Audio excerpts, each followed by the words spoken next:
To dejansko obstaja. Odvisnost od pornografije. Absolutno. Ja, si drugače niti ni to redka, veš. Ni niti redka. Res? Ja, dej, prvič on vidi pornografijo, to malo, ne, itak šprica vse in to, pol, ne, pa je drugič, pa je tretjič, pa je četrtič. In zdaj tudi tista, ko on masturbira, ne, nobena nožnica ni tako, ka unka ga zagrab, ne, pa stisne.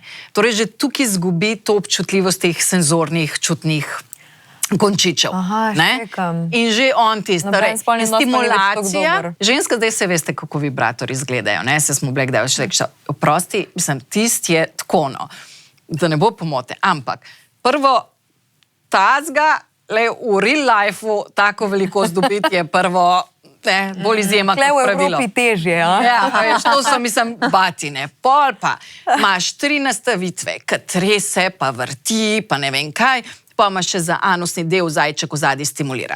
In zdaj si ti predstavlji, on pornografijo gledal, ona davo, ne vem kaj delo, ta tukaj, ne vem koliko funkcij trese, vrti, ne vem kaj. In zdaj prijeta ona dva v intimni odnos. Nekaj ni več tako dober. Ona nima nožnico, da ga bo unga zadavlja tam noter, ne, pa pač nobena se ne obnaša kot prostitut, oziroma tako kot v pornografiji. Ja. Je on razočaran, on nima 3 stopenj vrtenja in tresenja, ne.